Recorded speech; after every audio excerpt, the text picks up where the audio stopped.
Okay, so Manchester United taking on Chelsea, Premier League, second to last game week action in the Premier League before we break up for the summer. It's summer holidays. Well, in Man United's case, it's the summer before it's either we make or break the future, especially with the midweek final coming up against Tottenham. And man, we've got our work cut out for us. I mean, it's a very difficult game. You've got a Chelsea side that is still battling for that Champions League finish league finish position, and not just with this case, but also with the big game coming up as their last game of the season. They play against Nottingham Forest. They could be either the team that wins that game gets into Champions League, the team that loses is stuck down in Europa League. That might be a real possibility for either of these two sides. So it is imperative in Chelsea's case to win this game. Manchester United, we don't have anything to play for in the league. We're just trying to survive or keep our players fit for Wednesday when we play against Tottenham. And you could argue the same feat is true for Tottenham when they play Aston Villa away from home. Two difficult games for both of the finalists, and both of them could lose quite in spectacular fashion. And if you want to cite a cricket scoreline, annotate it to that and say, yeah, that's what's going to happen. You could probably point to this and realistically say, yeah, this could be a cricket scoreline between the two sides. And in Chelsea's case, they'll go strong, but United can't really afford to go strong because we've got the final, of course, and we've already um, pretty much lost a player um, in Lenny Yoro for that final. Aidan Heavens travelled with the squad to Chelsea, down to Stamford Bridge. So, we maybe we see him feature in some capacity, but yeah, if he's not, if Aidan Heavens not ready to be used for this game, then he's not ready to be used for the final. Either which way you look at it, because I'd imagine that 3 days difference is probably not enough. Um, and I can imagine that with this game, you're probably going to see players such as Chido Obi um, feature more predominantly. Frederiksen, if he's around, he'll probably end up playing in this game. Even though some of these players have absolutely had, you know, they're not ready. You're still forcing them into this position in the sense that you're trying to keep players fit enough for the final in a more senior capacity. Um, to me, I feel like that's probably not what Amarim's going to do. I think he's going to sort of keep players honest a little bit by, keeping some of the players that will start against Tottenham in the final will play in this game against Chelsea and will have sufficient minutes in the legs. And just on that basis, um, it's a risk factor.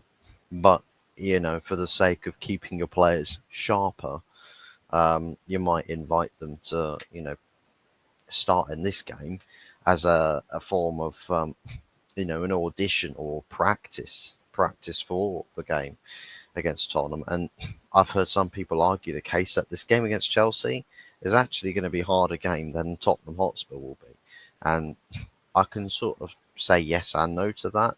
I can say yes, it's going to be a harder game because Chelsea are a better side, pound for pound, or a better team than Tottenham Hotspur.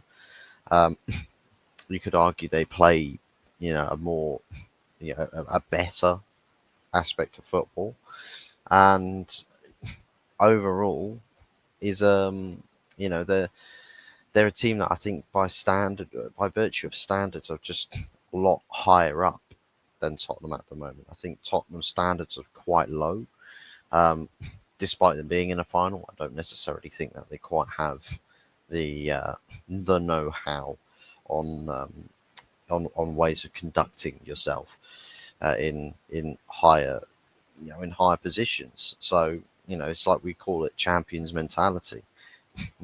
Teams that know what it's like is a bit more like, it's part of the DNA to win silverware, to compete and to be champions. You're going to fare a lot better.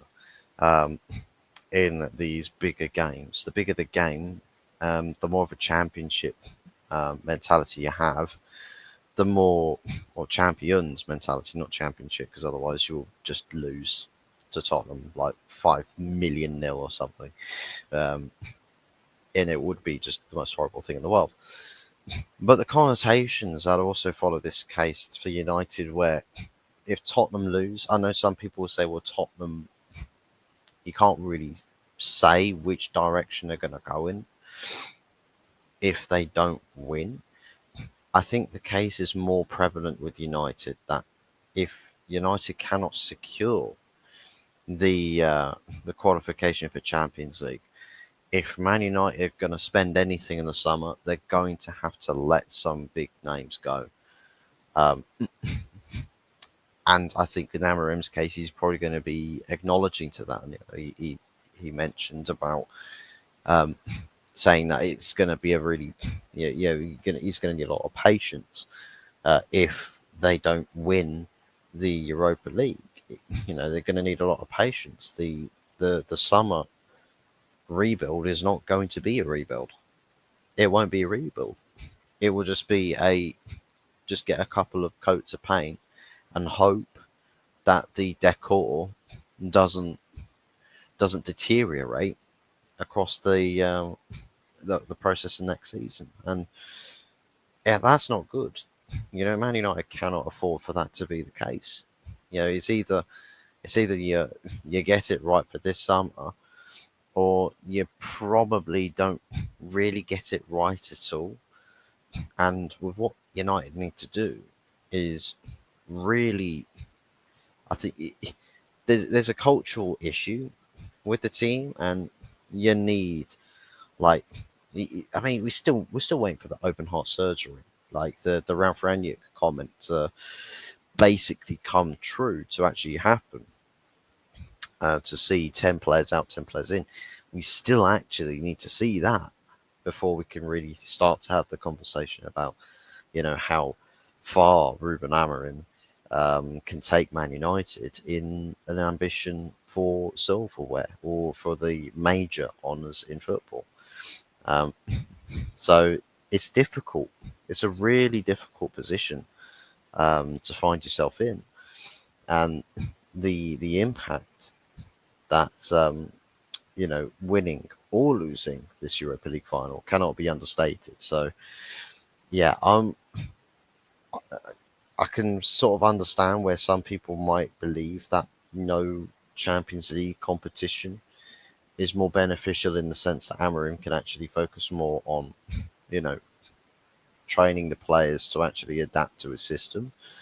But we already know that we haven't really got players that can adapt to his system. As well as that, if we are not signing players at the rate that Amorim needs players to come in at, the system you're wanting to see him play will not be played, or cannot be played, on the very simple principle that, we you're constantly chasing the finishing line or the starting line. Forget the finishing line, the starting line. So you're trying to cross the starting line to start your race, but your starting line keeps getting moved ahead of you.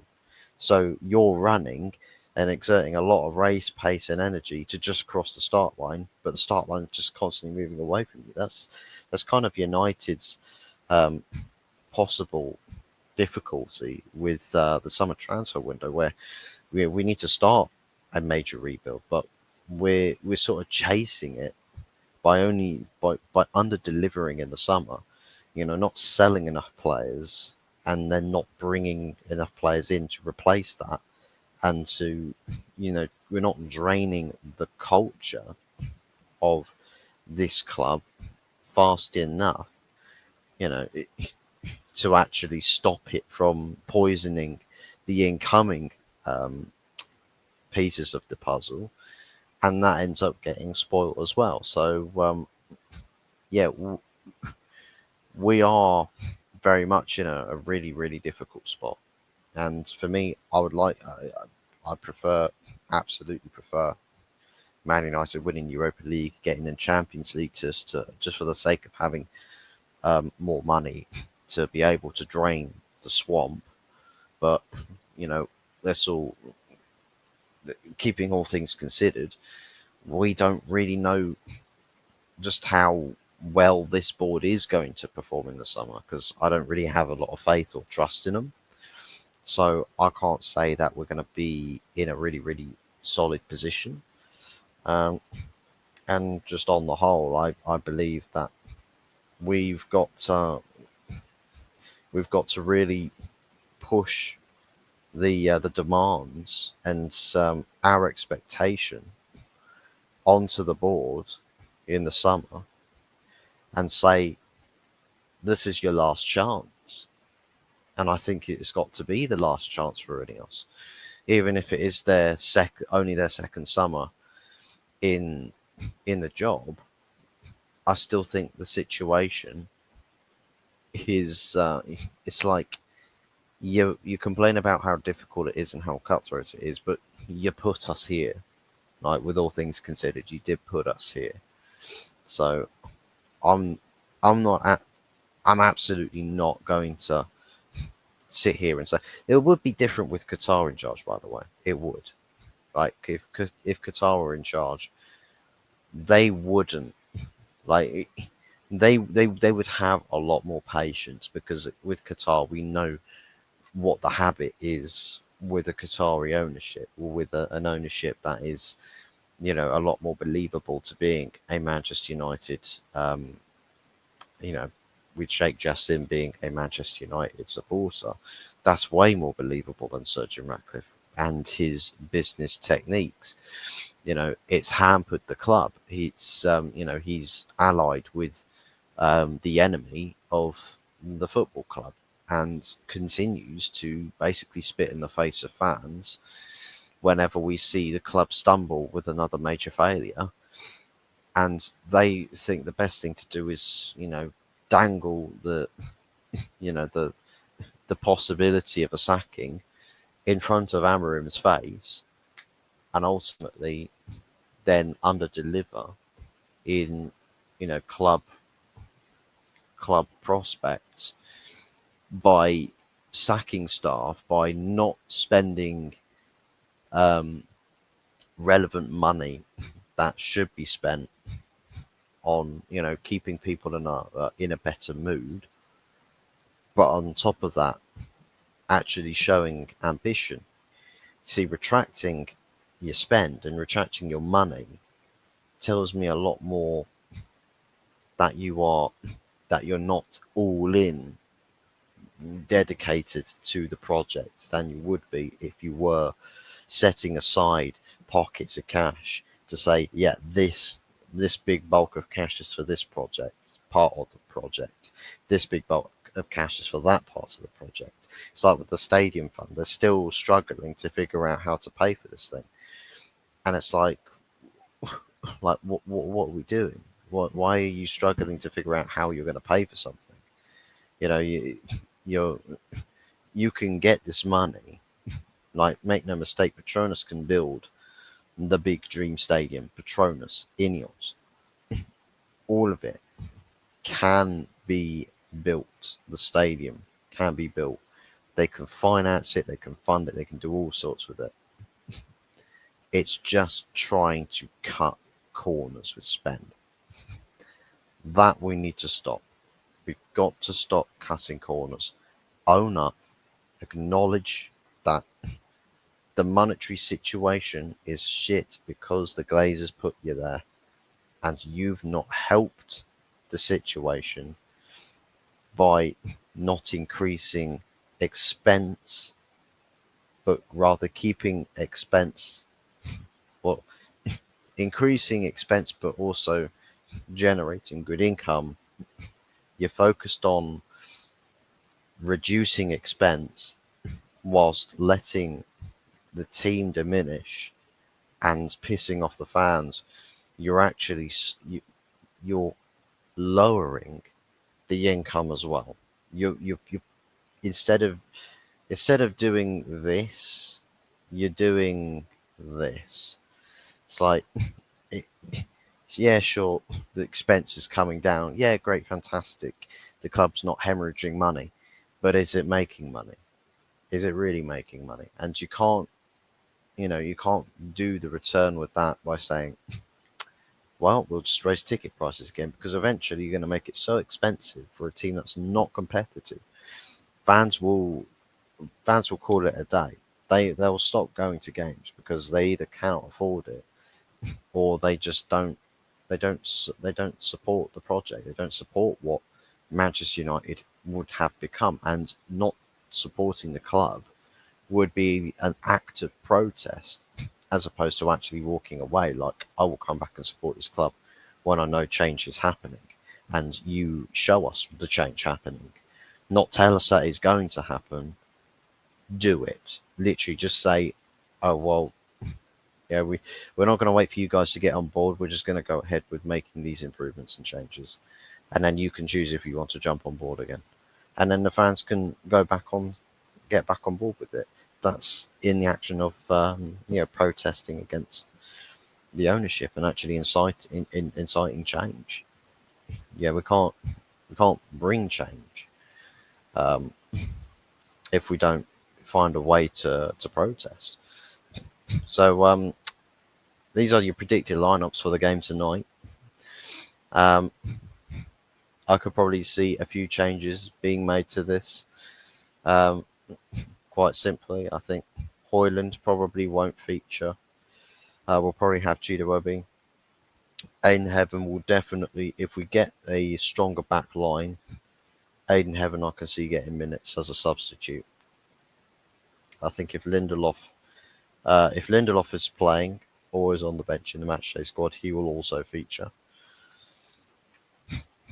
Comments about Luke Shaw, about needing to manage his minutes, just to avoid a reoccurrence of an injury. I think Mason Mount, probably will be rested a little bit to sort of save him for the final, but I can imagine he will see minutes in this game as well. I think Mazraoui was, there was talk about him being exhausted, so I think that there should be the action um, to send him to the bench. I think Diallo's using these games to, bring up his match sharpness to get him more ready for the final. Fernandes is obviously captain, but we don't know either between him or Mason Mount, or even Kobbie Mainoo. Garnacho probably end up playing because, I don't know why Garnacho would be playing, but I'll just know he will. Patrick Dorgu, pretty much just in essence, you need a bit of the first team experience there. Casemiro and Agate, I could probably see possibly Kobbie Mainoo. I would probably say with Casemiro, you give him minutes later in the game, but I think Agate probably will end up starting this. It's just who goes with him. Who goes with Agate in the middle? I think Collier was questionable. I know Evans is back in training, but if Collier was fully fit, then I could see that happening. But yeah, so I'd make a couple changes. I think the Chelsea team, you guys let me know in the comment section what you would change with that Chelsea lineup, or whether you think you agree with that team, and that you would go with this. But yeah, I think as far as this game is concerned, I can see us not really caring about it and not trying. So I've definitely gone a more heavier scoreline in favour of Chelsea. I think I went with 4-1. I just don't really see United turning up at all. Even if you've got kids in the lineup that will probably try to be as make as much of an impact as possible. I think you'll see them work a goal, but it'll probably be after the game is completely gone, and after Chelsea have pretty much just put the game to bed completely. So I'm not one to aspiring to this game being anything special. Chelsea have got it all to play for with this particular match, and United have got a lot to lose with player fitness and availability. Um, and then, if ever for a light switch player, a player can turn on the style points and switch off for trying. Um, let's hope that that the light switch is off today for it to be switched on Wednesday. But you never know. You never truly know. But leave your thoughts down in the comments section as to what your predictions are for this game and what sort of a lineup you think United will go with, and what do you think will happen to Manchester United next season, um, based off of Wednesday's result. What do you think will happen? Do you think United will make a return to competing further up the table, or do you feel that it'll be quite the opposite extremity, that United are battling relegation next season? Um, yeah, leave your comments down in the comment section down below. And aside from that, make sure you subscribe to the channel and free hit the likes. Free hit the likes, like tonight's a free hit against Chelsea. Um, and yeah, we'll have the match reaction later on tonight following the game. And yeah, bring on the weekend. FA Cup final, Palace versus Manchester City. And if Palace beats City for that Europa League spot, then I don't want to see anybody crying about either United or Tottenham getting a Champions League spot by winning the Europa League. I don't want to see it. Don't want to see it. Crystal Palace 12th place, finishing in the Europa League. Yeah, it's not. It's a bit rich, guys. It's a bit rich calling United and Tottenham out when you've got Palace about to do the same thing for Europa League. But anyways, take care, people, and we'll catch you guys later on tonight.